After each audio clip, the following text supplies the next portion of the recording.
Well, good morning. And so we were planning to read Proverbs 7, 8, and 9 today.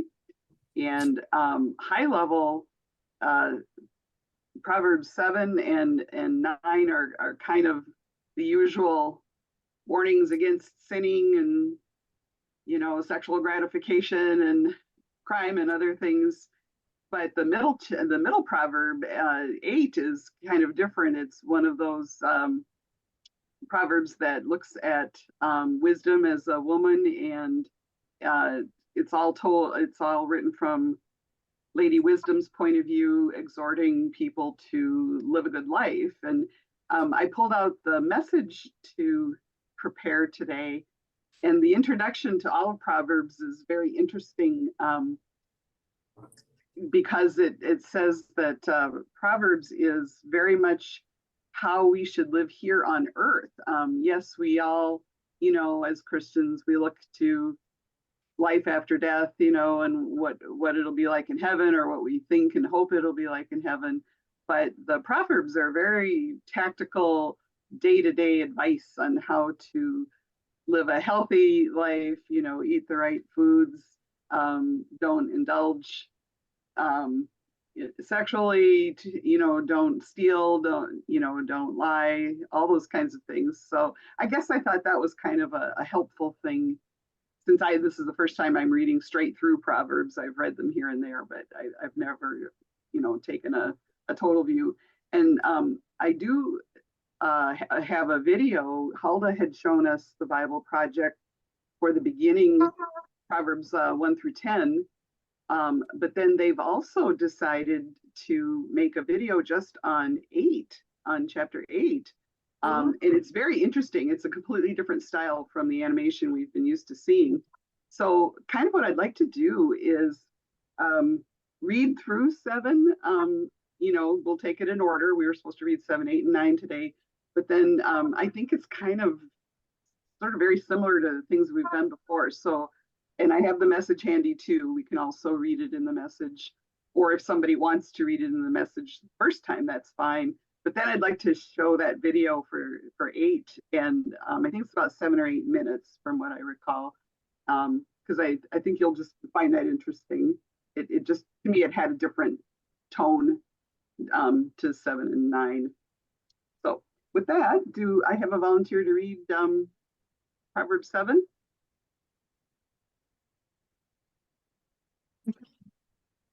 Okay, Hilda. You want me to read the message or the New International Version? Why don't you read the message? I think that would be great. Thank you. Okay, sure. So the message titled Chapter 7 is Dressed to Seduce. Dear friend, do what I tell you. Treasure my careful instructions. Do what I say and you'll live well. My teaching is as precious as your eyesight. Guard it. Write it out on the back of your hands. Etch it on the chambers of your heart. Talk to wisdom as to a sister. Treat insight as your companion. They'll be with you to fend off the temptress, that smooth-talking, honey-tongued seductress. As I stood at the window of my house looking out through the shutters, watching the mindless crowd stroll by, I spotted a young man without any sense. Arriving at the corner of the street where she lived, then turning up the path to her house, it was dusk, the evening coming on, the darkness thickening into night. Just then a woman met him. She'd been lying in wait for him, dressed to seduce him. Brazen and brash she was, restless and roaming, never at home, walking the streets, loitering in the mall, hanging out at every corner in town. She threw her arms around him and kissed him, boldly took his arm and said, I've got all the makings for a feast. Today I made my offerings, my vows are all paid. So now I've come to find you, hoping to catch sight of your face, and here you are. I've spread fresh, clean sheets on my bed, colorful imported linens. My bed is aromatic with spices and exotic fragrances. Come, let's make love all night, spend the night in ecstatic lovemaking. My husband's not home, he's away on business, and he won't be back for a month. Soon she has him eating out of her hand, bewitched by her honeyed speech. Before you know it, he's trotting behind her, like a calf led to the butcher shop, like a stag lured into ambush and then shot with an arrow. like a bird flying into a net, not knowing that its flying life is over. So, friends, listen to me. Take these words of mine most seriously. Don't fool around with a woman like that. Don't even stroll through her neighborhood. Countless victims come under her spell. She's the death of many a poor man. She runs a halfway house to hell, fits you out with a shroud and a coffin.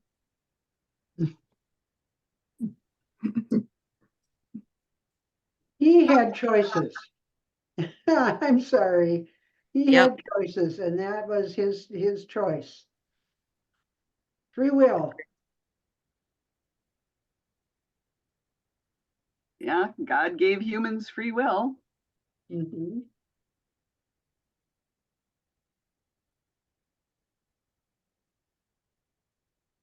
I think it sounded like one of those paperbacks that you see on the rack at the airport, and it's got the bare-breasted woman and I mean, really.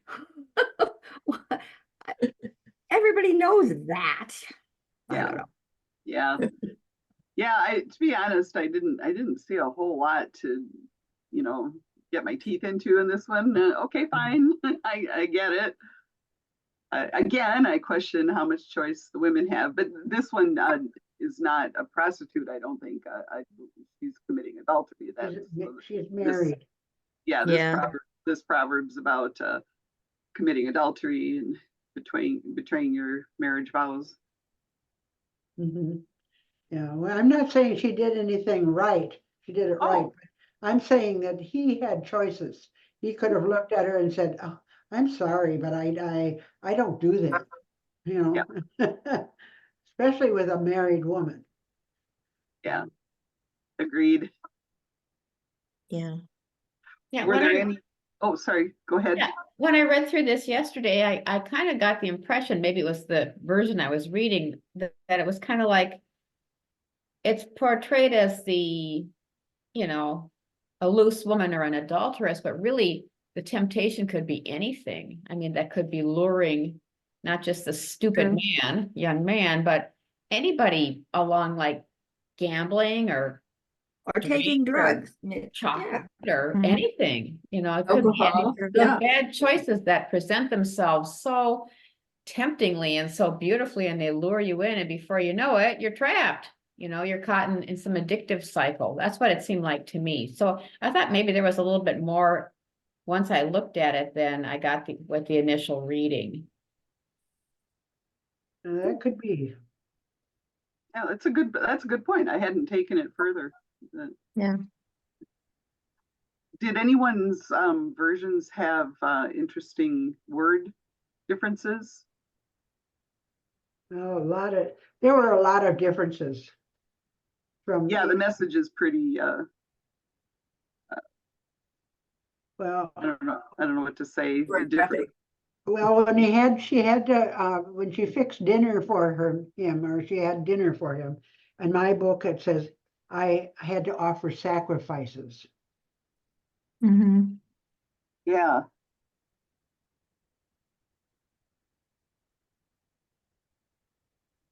Yeah, mine did too. And Yeah. mine has I've decked my couch with colored spreads of Egyptian linen. Yeah. Myrrh and aloe and cinnamon. Yeah, and the message just says exotic fragrances. Yeah. Mm-hmm. Which I suppose, they might think the Western world needs to have that clarification. And I have a footnote here about, you're talking about preparing a meal for the young man. It said here, vows provided the occasion for a feast with the meat retained by the worshiper, since she had to bring sacrifices, since only the fat and entrails were consumed on the altar. So she would have brought the meat home and had it, barbecue or whatever for this stupid young man. Yeah, I had that same footnote, and I never realized that the meat wasn't also sacrificed. So that was interesting, kind of enlightening. I think the meat is cooked, and all the fat is taken out of it, and the fat and the entrails are left there, and they can take the meat home. Right. Okay.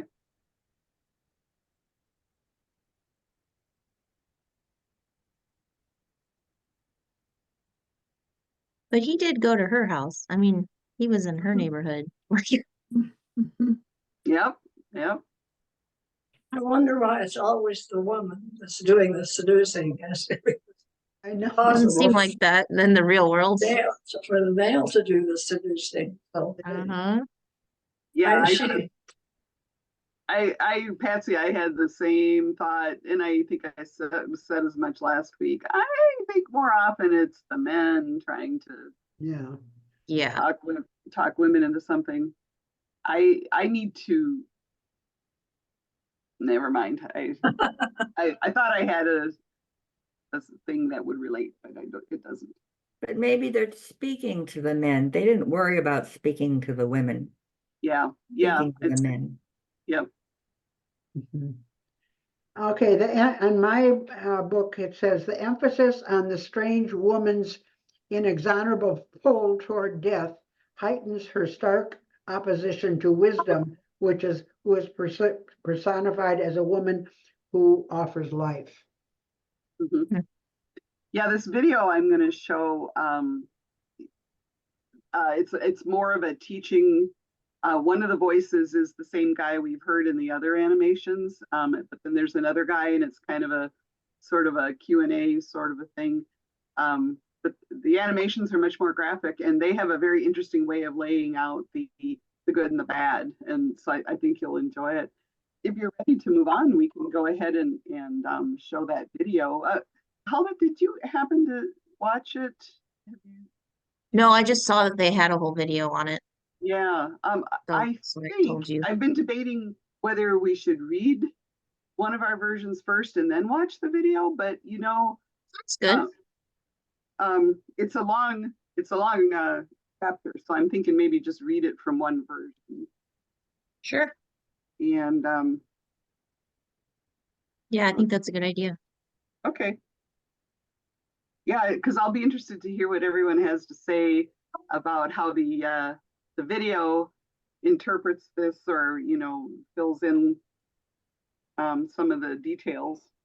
It is fairly long. How about if somebody reads through 21? Do I have a volunteer? Marilyn, thank you.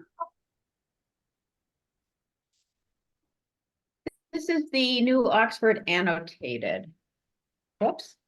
Does not wisdom call? Does not understanding raise her voice? On the heights beside the way, in the paths, she takes her stand. Beside the gates in front of the town, at the entrance of the portals, she cries aloud. To you, O men, I call, and my cry is to the sons of men. O simple ones, learn prudence. O foolish men, pay attention. Hear, for I will speak noble things, and from my lips will come what is right. For my mouth will utter truth. Wickedness is an abomination to my lips. All the words of my mouth are righteous. There is nothing twisted or crooked in them. They are all straight to him who understands, and right to those who find knowledge. Take my instruction instead of silver, and knowledge rather than choice gold. For wisdom is better than jewels, and all that you may desire cannot compare with her. I, wisdom, dwell in prudence, and I find knowledge and discretion. The fear of the Lord is hatred of evil. Pride and arrogance and the way of evil and perverted speech I hate. I have counsel and sound wisdom. I have insight. I have strength. By me, kings reign and rulers decree what is just. By me, princes rule and nobles govern the earth. I love those who love me, and those who seek me diligently find me. Riches and honor are with me, enduring wealth and prosperity. My fruit is better than gold, even fine gold, and my yield than choice silver. I walk in the way of righteousness, in the paths of justice, endowing with wealth those who love me and filling their treasuries.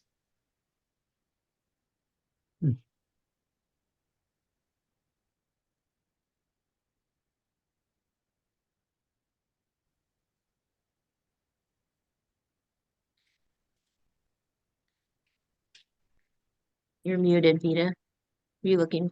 There you Yep, go. I just realized that as soon as I started. And again, wisdom is being personified as a woman, and kind of counsel. I think we could go ahead and read the rest of it if that's okay, unless anyone has something they really want to share at this point.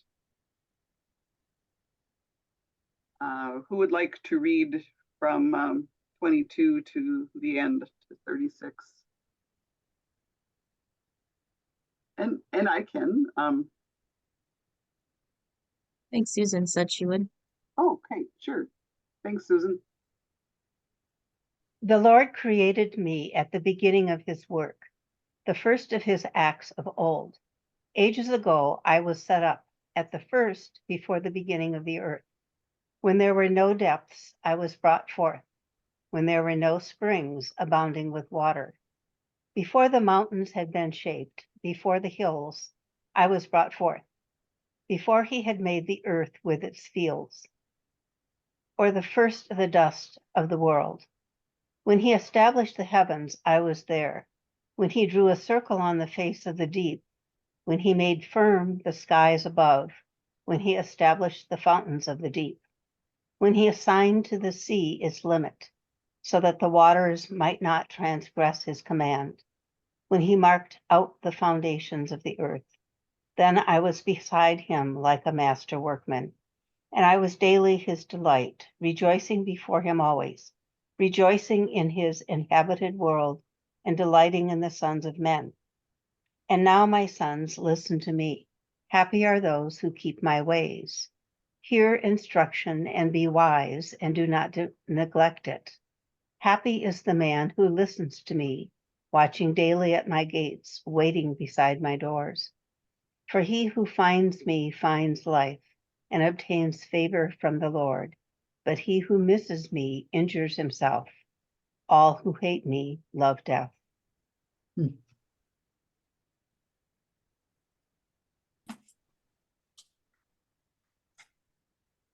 Well, in 32, no, 31, 30, oh God, 31, delighting in the human race,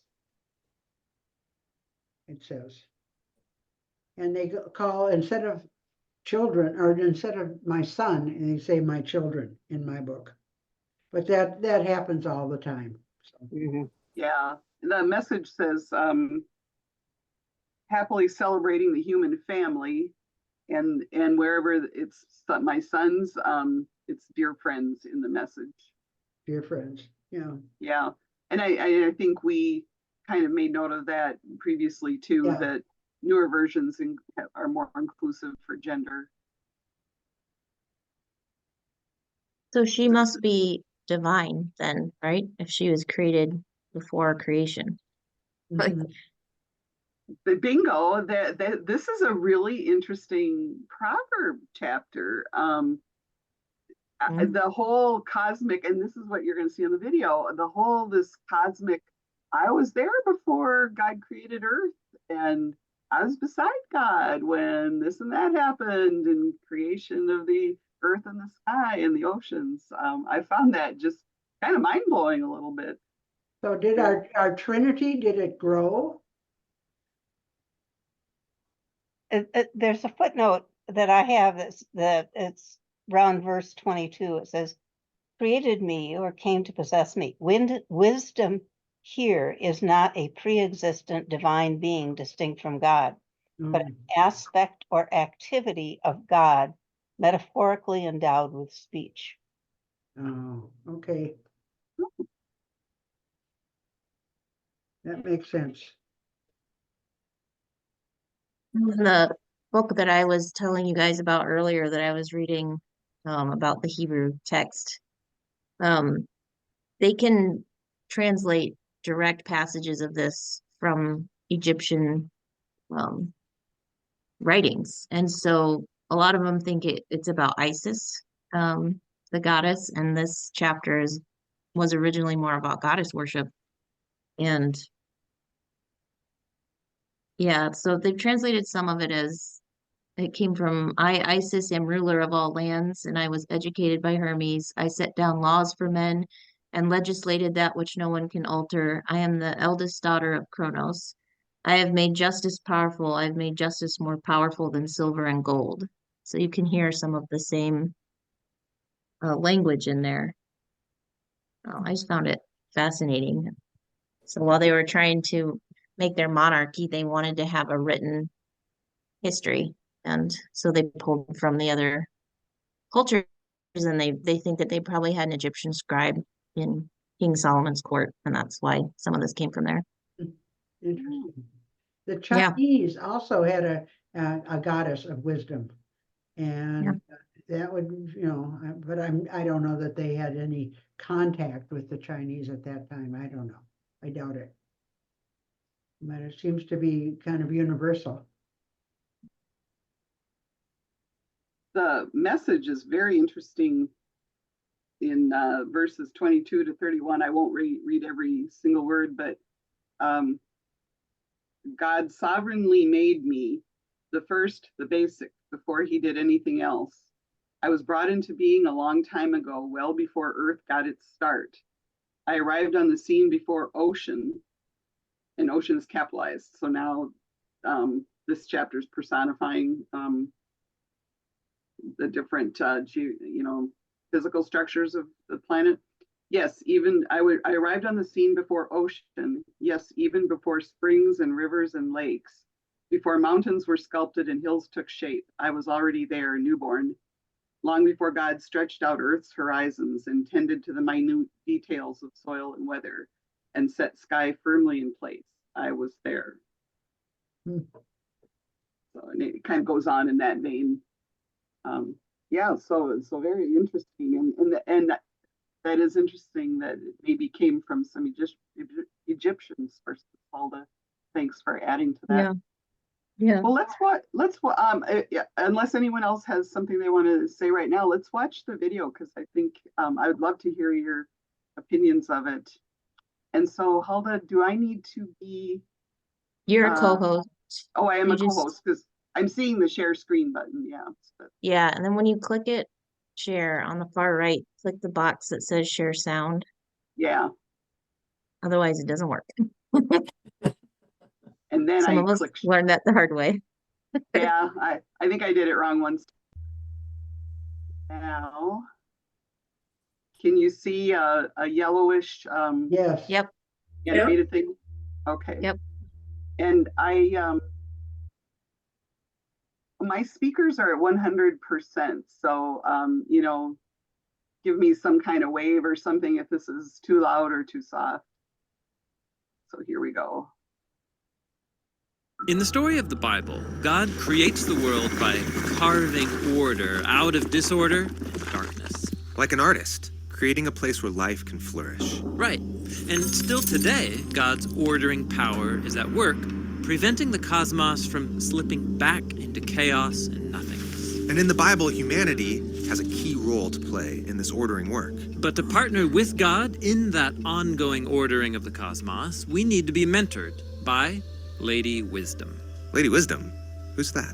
Let's find out in Proverbs chapter 8.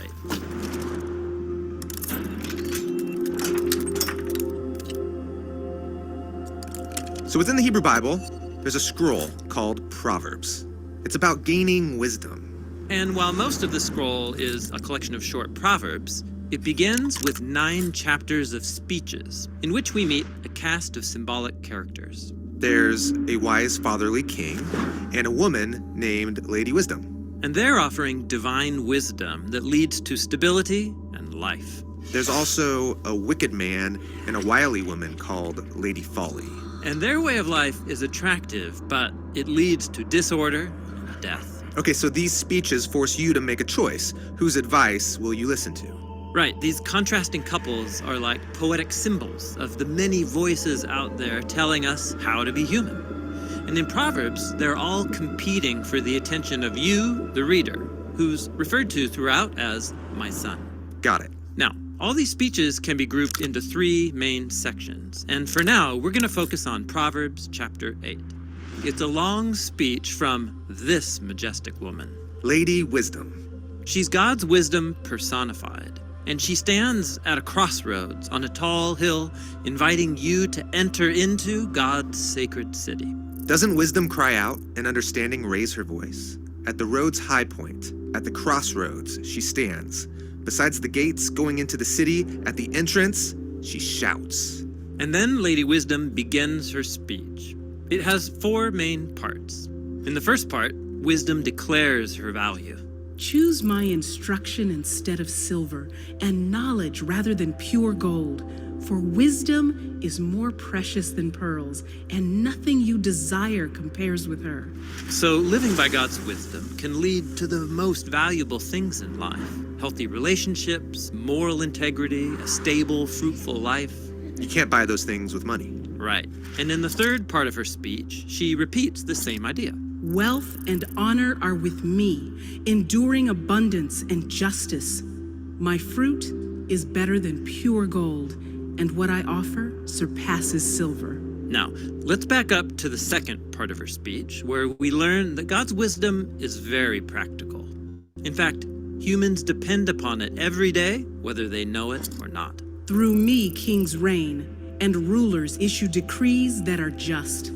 Through me, princes rule, and nobles, all who judge with justice. Now, that phrase, issue decrees, comes from the Hebrew word chakak. It means literally to carve or engrave. It refers to how ancient kings would carve laws of justice onto tablets. So a good leader confronts disorder and injustice by creating laws that are just. And when they do so, they're drawing on God's wisdom. Right. Wise leaders become images of God, who also creates, by his decrees, carving order out of chaos. But God's decrees aren't written on tablets. Rather, they're woven into the fabric of creation itself. In fact, that's what the final part of Lady Wisdom's speech is all about. She claims that she was there with God in the beginning. Yahweh brought me forth as the firstborn of his way, before his deeds of old. In the remote past, I was formed. From the beginning, from the earliest times of the land. Now watch, she's going to repeat that Hebrew word, chakak, to describe how God carved order into the world. When he established the skies, I was there. When he carved a horizon on the face of the deep waters. Here God is splitting the dark, chaotic waters in half, making the waters above and below. And he carved a boundary for the sea, so the waters don't cross his command. This is God creating the boundary of the dry land, holding back the sea so humans can flourish in peace. When he carved the foundations of the land, I was there. The biblical authors imagined that the dry land was supported by pillars below to keep it from sinking back into the chaotic sea. So this is the 3-tiered cosmos, described all over the Bible. Right. It's how the Israelites and all their ancient neighbors imagined the world. And notice, the dry land is sustained and protected from the surrounding chaos only by God's wise carving abilities. That's beautiful. It is. And it's worth celebrating. Like Lady Wisdom says, I was beside him growing up, and I was his daily delight, celebrating before him the entire time, celebrating the inhabited world of the land, delighting in human beings. God's wisdom delights in the ordered universe, and also in humanity. Yes, because humans are the image of God, called to live by divine wisdom as they carve out their own little spots here in his world. But humans often reject God's wisdom, doing what's right in our own eyes. And in the Bible, that's how humans drag creation back into chaos and darkness. It's only when we live by God's wisdom that we join his project of ordering the world, creating space and communities where all of God's creatures can flourish in peace. Or, as Lady Wisdom puts it at the conclusion of her speech, the one who finds me finds life and receives favor from Yahweh. But the one who forfeits me hurts themselves. Those who hate me love death. So every day, Lady Wisdom presents us with a choice. Will I live by God's wisdom and contribute order, beauty, and justice to the world? Or am I going to live selfishly, by my own wisdom, and pull creation back into chaos from which it came? That's the decision that lay before humans throughout the story of the Bible, and still today. Which way will you choose? Lady Wisdom is waiting for our answer. Good.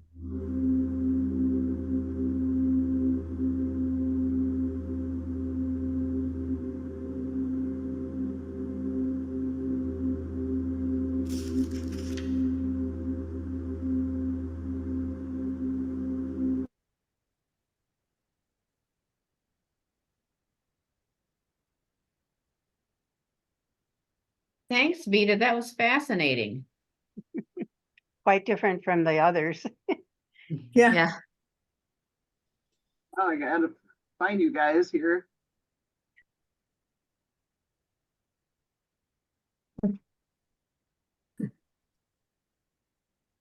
Oh, there we go. Sorry, I couldn't. I was afraid I thought I closed the wrong browser window. I was trying to stop the video from running. Yeah, thank you.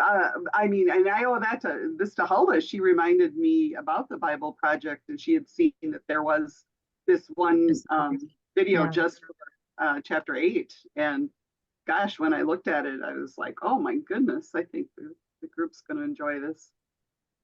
Mhm.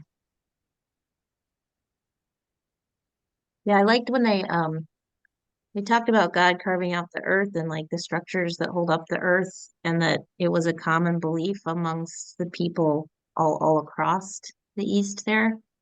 And that's really been tying into some of the stuff I've been studying. And they also thought like God kept like the mountains even kept the sky up and kept the waters like there's still like he separated the waters, so there's still waters above us that he keeps like sealed. And then when he opens the heavens, then the water comes down. And so that was pretty common amongst a lot of the people's thinking then, and that's their worldview and how the biblical authors wrote the Bible. And so it's all kind of tying together for me.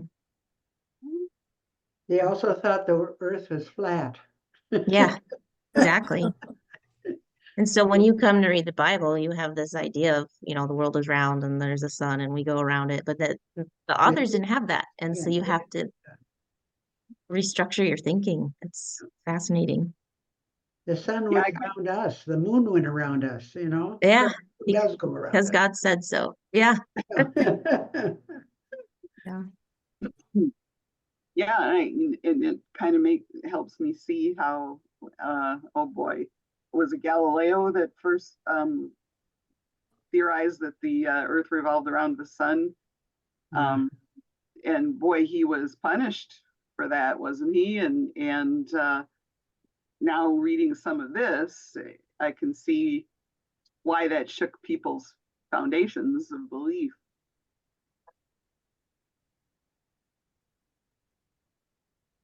Yeah, Halda, thanks for pointing out that other civilizations believe this kind of thing too. I didn't quite realize that. So Yeah. that It's would just have like been they all common. have a flood story too, like Mhm. the Israelites were not alone in there. Really? We tend to just think of it as their own thing, but lots of cultures have flood stories. Okay. Huh. Yeah. Mm. So if everybody had the flood story and it happened, then there have got to have been people that survived from in their countries or in their islands or whatever to tell Yeah. about it. Mm-hmm. So it wasn't just Noah and his wife and his sons, Right.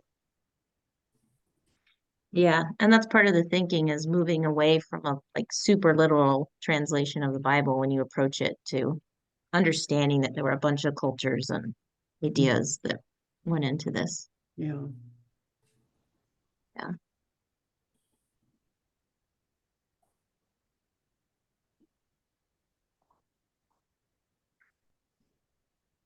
I thought that not only the depiction of mountains and sky and sea was fascinating, but also the juxtaposition of good and evil. That there, and interesting that there was a good man, Solomon, and a good woman, Lady Wisdom, and then an evil man and an evil woman. Because so far, I think the evil man, the men who are trying to do evil haven't been nearly as brought to account Presented. Yeah. as the others.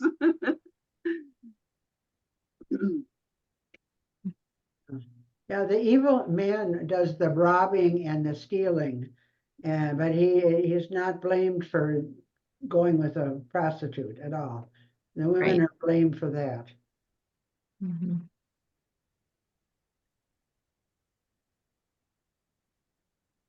Yeah, it's just been in our lifetimes that they've started to realize prostitutes are most often victims Mhm. and not perpetrators. And they're victims of men. Yes. I mean, to Yeah. start with, they aren't when they're just young girls. They're picked up by men and turned into prostitutes. You know. And if you didn't have if prostitutes didn't have customers, there would be no prostitutes. I know. How does that work? Supply and demand. Yeah. Yeah. Well, I don't want to shortchange this chapter at all, but I know we had originally intended to move on to 9 as well. How do folks feel about that? Ready to roll? I just Sure. wanted to read you one paragraph from my textbook about this. Oh, yes, please. Sure. Okay, it says, as argued by Carol Newsom in her article, Woman and the Discourse of Patriarchal Wisdom, the depiction of female wisdom in Proverbs 8 is developed for particular motivational purposes. Within the broader context of the text, the reader is urged to follow the powerful, beneficent figure of female wisdom while avoiding the seductive lure of the dangerous strange woman described in the previous chapter, Proverbs 7. Proverbs 8 must thus be understood as part of a contrast of good and bad female figures. On the one side stands semi-divine wisdom, symbolizing Proverbs and perhaps modeled in some way on Egyptian female divine figures. On the other side stands the strange woman, a female figure symbolizing the dangerous attraction of perspectives contrary to proverbial wisdom. It just kind of ties it all together. Mm-hmm. Yeah, thank you. I can't help but think, thank you, Hulda, that's really interesting. When I heard this, let's see, like 15 and 16, by me kings reign and rulers decree what is just, by me princes rule and nobles govern the earth. I just can't help but think of these Putin and other people who are just not doing justice, not doing wisdom. Netanyahu, I'm not sure what people's views are, but there was a picture in today's paper of people scrambling for food in Gaza, and how is that not like the Warsaw Ghetto or a concentration camp? Those people are starving to death, and it's terribly distressing, and you just wonder how long can they go and not see the folly of what they're doing. I find it very distressing. And I think wisdom needs to be tapped here. I agree. Well, and all these children that are starving and orphaned, what are they going to be like as adults? They're going to be bitter against Israel forever. And then what? Yeah. And even if they form a state, if there will never be peace between the two countries for generations. yeah, You know? not in our lifetime, sadly. No. And you know, and my dad was a displaced person after World War II, because he fought against the rise of communism in Yugoslavia. And he was just with a civilian defense group. I don't think he didn't really see battle as such, but so he was very sympathetic to the Jewish cause to have their own state, you know, that there should be a country in the world that Jews were not, you know, the outliers. And I firmly believe that, you know, that Israel should exist, but gosh, not at the expense of thousands of women and children. Alrighty, I suppose I better stop myself from getting political. There's no easy answer. No, there is no really, easy. you're They're so people, right. human beings trying to survive. Yep. All right. Well, shall we? Chapter 9 is pretty short. Um, I think one person could read the whole thing. I know I've read a little bit from the message. If no one else wants to read, I'll read, but I'm happier to take volunteers.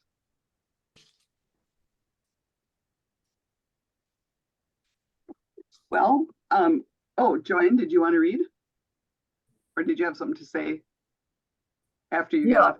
I'll read, but mine's always a little different than the rest.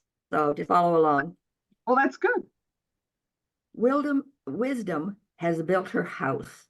She has hewn her 7 pillars. She has killed a beast and spiced her wine, and she has spread her table. She has sent out her maidens to proclaim from the highest part of the town, "Come in, you simpletons," she says also to the fool, "Come, dine with me, and taste the wine that I have spiced. Cease to be silly, and you will live. You will grow in understanding. Correct an insolent man, and be sneered at by your for your pains. Correct a bad man, and you will put yourself in the wrong. Do not correct the insolent, or they will hate you. Correct a wise man, and he will be your friend. Lecture a wise man, and he will grow wiser. Teach a righteous man, and his learning will increase. The first step to wisdom is the fear of the Lord, and knowledge of the Holy One is understanding. Through me, your days will be multiplied, and your years will be added to your life. If you are wise, it will be to your own advantage. If you are haughty, you alone are to blame. The lady stupidity is a flighty creature. The simpleton she cares for nothing. She sits at the door of her house on a seat in the highest part of the town to invite the passers-by indoors as they hurry on their way. "Come in, you simpletons," she says. She says also to the fool, "Stolen water is sweet, and bread got by stealth tastes good." Little does he know that death lurks there, that her guests are in the depths of Sheol.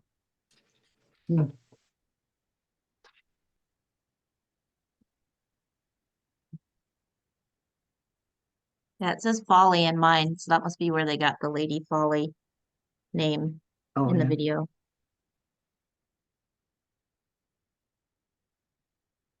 Well, certainly a number of things cautioning us about rebuking people who don't agree with us, or the mocker, or the ones that if you accuse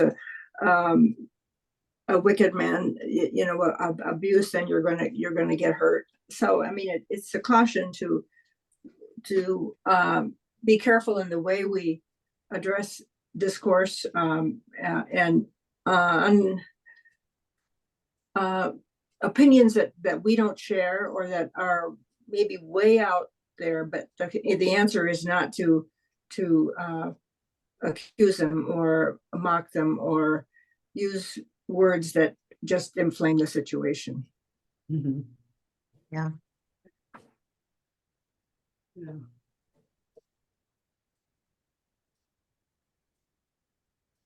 But when you rebuke the wise, they love you. And when you teach the wise, they love you. And giving instruction to the wise, and they will become wiser still. I like that. That's the question. How do you decide who is wise? Yeah. Yeah, look at all the people that believe misinformation. I don't know how to combat that.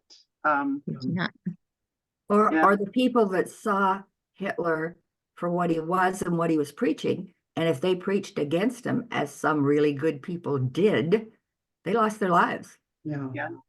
You know what? Yeah, we live in a world where we can luckily say what we want politically, etc., and that. But how many books are there out now saying how to argue without ending your relationship with the rest of your family? There's a lot of that now. Yeah. But I think it's a really, humility is needed to even entertain the thought that you may not be right. You know, you may, Lola, please. You may, I think one of the, either a fruit or a gift of the Spirit is being open to entreaty. So like open to, and I don't remember exactly where that is in scripture in the New Testament, but open to the idea that you may be wrong and somebody may say something that could change your mind. So yeah, it's, when you think of these politicians who kind of like draw, they take a firm stand and they won't hear anything otherwise, like no new taxes or some other thing where not taking the whole picture into account, or even the fact that the picture changes, but they won't move. They just have stood there and they're not going to change their idea. I just think it behooves all of us to be aware of the humility needed to just assume other people might be right and you might be wrong. You might learn something, and you're not going to lose any part of yourself by admitting that, oh, well, maybe that's another way to look at it. And I think that's why church is so important, because you are surrounding yourself with people who are trying to follow Lady Wisdom, at least in theory, and so you can learn from them and they can learn from you. I really appreciate the Episcopal Church, where it's okay to question things and not be shunned or, and people want to know stuff. They want to talk about things. I find it really interesting. These Lenten dinners the last 4 Sundays have yielded some really interesting discussions about faith and creeds and all kinds of interesting things. I'm going to mute again. Lola's having a problem.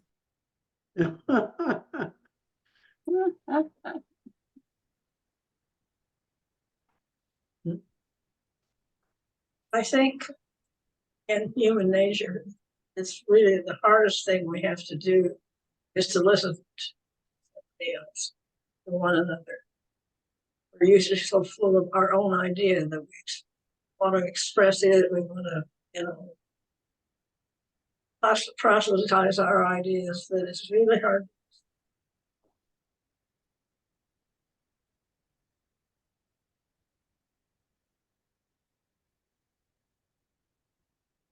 Yeah, it's tough to leave yourself open for new information. And it takes work. It does. Not everybody wants to learn. That's the hard part. Right, right. Going back to what Marilyn was saying, I think in the Episcopal Church, where people are not only allowed to question, but they're kind of more conditioned to think for themselves, and that attitude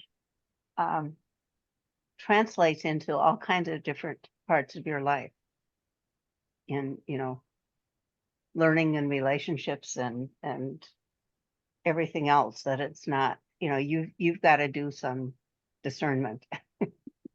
So investigation and stuff.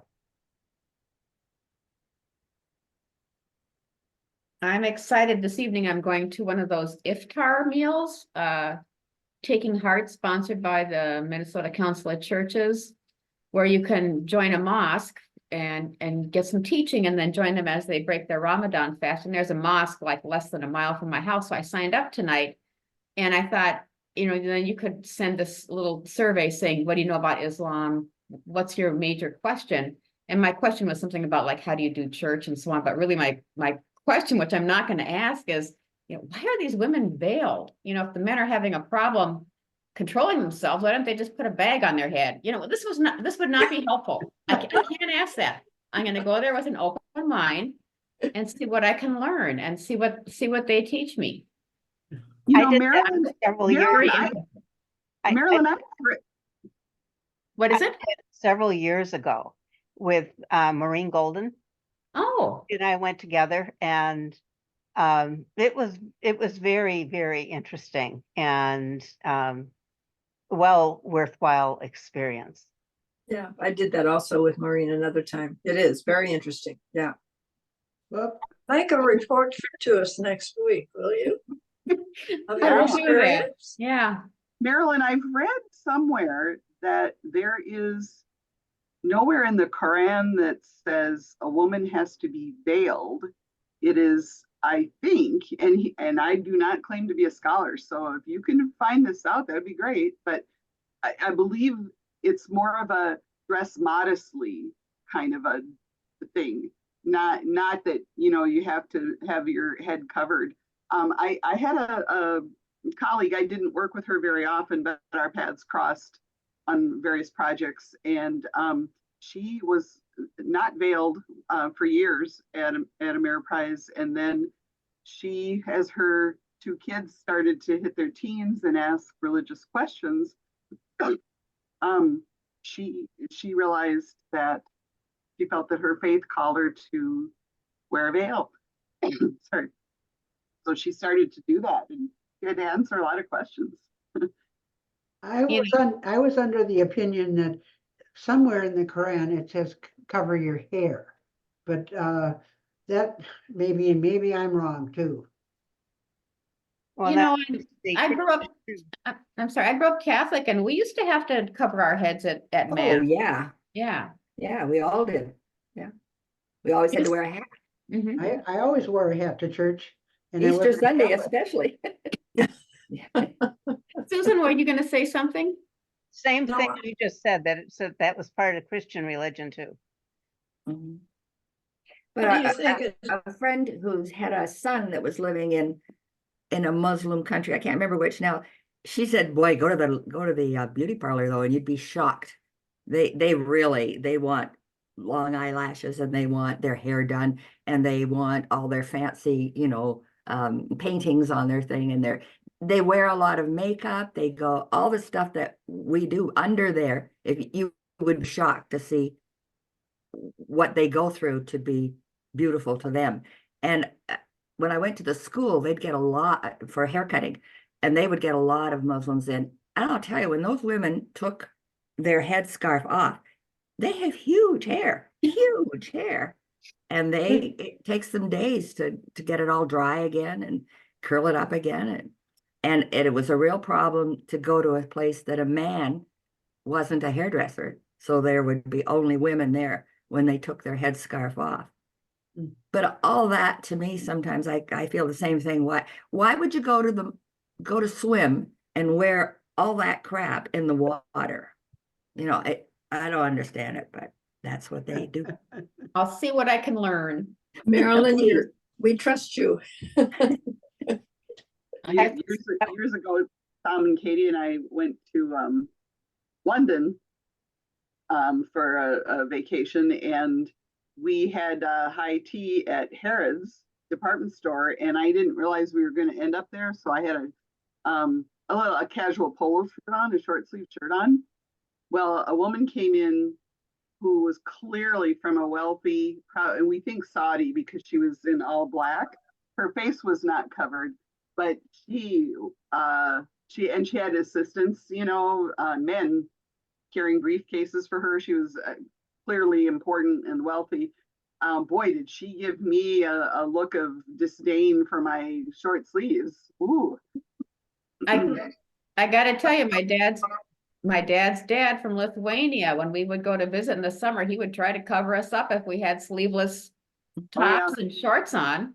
Yeah. The man always had on wool pants and a long sleeve shirt. It's cultural. Yeah. Well, I've gone to my Muslim neighbor's house, and I didn't even recognize her because she didn't have on her hijab and stuff. She just had on a t-shirt and her jeans, and she answered the door because it was me. If David goes, she'd get her son to answer the door, or he'd have to wait till she got covered up before she'll answer the door for him. But underneath, she just has on a t-shirt and jeans. What do you think is behind that? That's what we're going to find out. Is it, are they afraid of the woman's power? Or, I mean, it's hard to me anyway to quite understand that. Kind of like the prostitute we just read about, enticing them. Yeah. Like they're afraid every woman's gonna get them. Yeah. Well, you find out, Marilyn. You bring us back all kinds of information. Take a lot of notes. Okay,